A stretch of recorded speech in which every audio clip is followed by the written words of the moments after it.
पूरे देश में विकास का बड़ा डंका पीटा गया और विकास का मानक बताया गया उद्योग और माइनिंग। लेकिन जहाँ पे ये उद्योग है, जहाँ पे माइनिंग है, वहाँ के लोग विकास का दंश भी झेलने को मजबूर हैं।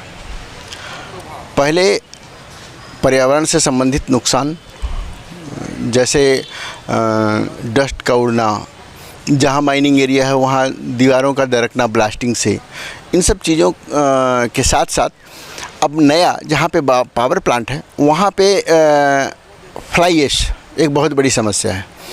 और फ्लाई ऐश का जो निस्तारण होता है वो नियमानुसार कोई भी फैक्ट्री नहीं करती है, जिसके चलते कई जगह फ्लाई ऐश के पहाड़ खड़े हो गए हैं।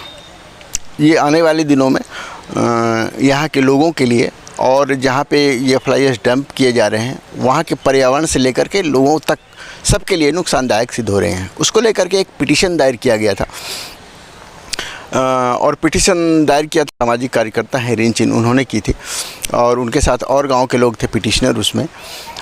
इसके बाद एनजीटी ने जांच की, कुछ उन लोगों ने आदेश भी दिए। पूरी जानकारी के लिए हम बात करते हैं, रिंचिन जी हमारे साथ मौजूद हैं। पूरा पहले तो बताइए मसला क्या है, मामला क्या है? हाँ, और वो पिटिशन खाली मैंने दायर नहीं की थी, वो गांव वालों के साथ मिलके हमने की थी। जो भी वहाँ पे ग्रामीण हैं जो लड़ रहे हैं यहाँ का जो प्रदूषण है उसके खिलाफ, कंपनियों द्वारा जो फैलाया गया है उसके खिलाफ मिलके पिटिशनर्स ने दायर की थी। और वो मामला ये था कि जितने भी उद्योग यहाँ पे चल रहे हैं, चाहे वो माइंस हो चाहे पावर प्लांट्स हो, उस पिटिशन ने ये कोर्ट के सामने रखा था कि ज़्यादातर पर्यावरण के मानकों का उल्लंघन करके वो सब चल रहे हैं। और उसमें चाहे ग्रीन बेल्ट का ना होना, फ्लाई ऐश के निस्तारण की बात, वाटर के pollution, ground water pollution, soil pollution fly ash की वजह से, और माइनिंग का हैबिटेशन से बहुत पास होना, और फॉरेस्ट का जो अंधाधुंध कटना है, ये सारी चीज़ों को लेके और उससे जो स्वास्थ्य के भी जो असर पड़ रहे हैं ग्रामीणों के ऊपर, उन सब को लेके ये पिटिशन दायर की गई थी। एक की कंपनियां जो इस तरह से कर रहे हैं उस पर रोक लगाई जाए, और दूसरा कि ये इतना क्रिटिकली पोल्यूटेड एरिया अब तमनार हो गया है तो इसमें कोई नए उद्योगों को अभी और नए उद्योगों के विस्तार को अभी बहुत आराम से इधर नहीं देना चाहिए। कोर्ट ने भी इस बात को सही माना, एनजीटी ने भी इस बात को सही माना, और उन्होंने मतलब ये 2019 से चल रहा है केस, और उन्होंने एक गठित की थी एक कमेटी, जो कमेटी कई बार आके यहाँ पे दौरा कर चुकी है। कमेटी ने अपनी रिपोर्टों में भी लिखा है कि यहाँ पर बहुत भारी मात्रा में उल्लंघन हो रहा है कंपनियों द्वारा सारे पर्यावरण के नियमों का। सबसे बड़ी चीज़ जो है कि फ्लाई ऐश का निस्तारण, जिसको लो लाइंग एरिया बोल के कंपनीज डंप कर देती हैं और उसके ऊपर एक पतली सी मिट्टी की परत डाल के छोड़ देती हैं, या किसानों के खेतों में एनओसी मिली है करके बोल के उस खेत में डंप कर देते हैं, या पावर प्लांट के पीछे जो उनका एरिया है उसमें वो टेम्प्रेरी होना चाहिए पर बहुत लंबे समय तक फ्लाई ऐश को पाइल कर देते हैं। माइंस में जो डाला जा रहा है उसको भी साइंटिफिक रूप में नहीं डाला जा रहा है, वो परतों में होना चाहिए, उसमें टॉप सॉइल की लेयर होनी चाहिए, पर उसको पूरी तरीके से बस फ्लाई ऐश करके बहुत पतली परत करके डाल रहे हैं, जिससे ग्राउंड वाटर का भी पोल्यूशन होता है, सॉइल का भी होता है, और जहाँ पे परत नहीं है वहाँ उड़ के जाता है। कोसमपाली सारसमाल का शायद आप लोग ने पहले भी कवर किया, वहाँ पे तो अब ओवर डंप के ऊपर फ्लाई ऐश डाली जा रही है, जो जब हवा चलती है तो सब जगह जाती है। इसमें अभी कुछ आदेश आया है? हाँ, एनजीटी का जब एनजीटी की कमेटी आई थी यहाँ पर फरवरी में, पहले उन्होंने सितंबर में दौरा किया था, उसके बाद उनका दौरा फिर से 2-3 बार उनके दौरे हुए। एक रिटायर्ड जज को उसका मुख्याधीश बना के यहाँ पे वो कमेटी आई थी, उन्होंने दौरा किया TRN, महावीर, घरगोड़ा में, और बाकी सारी कंपनीज, जिंदल, अंबुजा, जो भी, और ख़ास करके जिंदल जो पावर प्लांट चला रही है, उन सब कंपनीज़ का दौरा किया और उनके ऊपर जुर्माना भी लगाया गया है।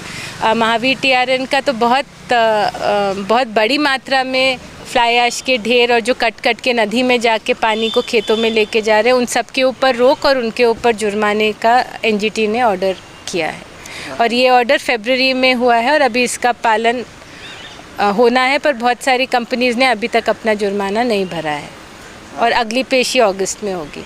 जुर्माना नहीं भरा है, लेकिन क्या वो जो उन्होंने रोक लगाई थी वो रोक के नियम का फॉलो किया जा रहा है? तमनार में नहीं, पर घरघोड़ा में कुछ जगहों पे वो रोक दिखती है और ये जिम्मेदारी ज़िला प्रशासन की है कि वो कमेटी में ये ज़िला के जो पोल्यूशन बोर्ड है, एनवायरनमेंट बोर्ड है और डिस्ट्रिक्ट एडमिनिस्ट्रेशन है, वो भी उस कमेटी का हिस्सा है।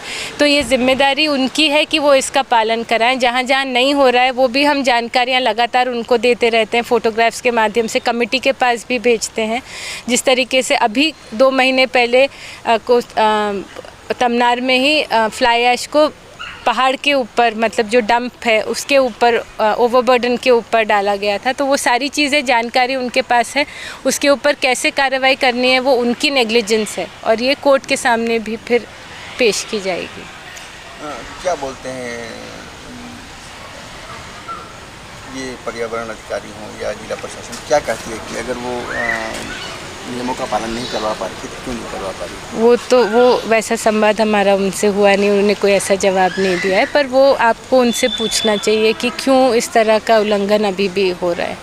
आप लोगों ने भी शायद कवर किया था, अखबारों ने भी उस बात को कवर किया था। वो कोई ऐसी बात नहीं है कि हम बोल रहे हैं और सही नहीं है, वो काफ़ी कवर किया गया था। तो उसके ऊपर हमने उनको सूचना दी है, अब उनको उस पर कार्रवाई करनी चाहिए। ग्रामीणों की तरफ से भी उनको पत्र गया था उसमें। अच्छा, ये किस तरह की परेशानियां होती है अगर फ्लाई ऐश ऐसे बिखरा रहता है या ओवरडंप के ऊपर? देखिए, फ्लाई ऐश जब हवा चलेगी तो वो पूरा उड़ेगा, वो गांव में जाएगा, खेतों में जाएगा, घरों में जाएगा। हमने एक रिपोर्ट भी प्रेषित की थी और उस रिपोर्ट के ऊपर ICMR ने भी अपनी एक स्टडी की है, जिसमें वो बोल रहे हैं कि इस कोल वाले क्षेत्रों में लोगों के ऊपर कोल माइनिंग से उनके हेल्थ के ऊपर असर पड़ रहा है, क्योंकि कोल का जो PM 2.5 लेवल्स तमनार में बहुत हाई हैं और रायगढ़ में भी। और अगर वो जो हाई लेवल्स हैं उसमें जो उसमें कैडमियम, जिंक, ऐसे लेड, ऐसी चीज़ें उसमें मौजूद हैं जो शरीर को हानिकारक करती हैं, चाहे वो फेफड़ों के ऊपर हो, चाहे किडनी हो, चाहे पेट हो। तो ऐसी एक रिपोर्ट भी डॉक्टर्स ने भी दी है और ICMR ने भी दिया है। जैसे TB, अभी इतना हाई मात्रा में फ्लाई ऐश हवा में होना अगर उड़ के आ रहा है तो TB और कोल के डस्ट का बहुत बड़ा कनेक्शन है। और यहाँ का डेटा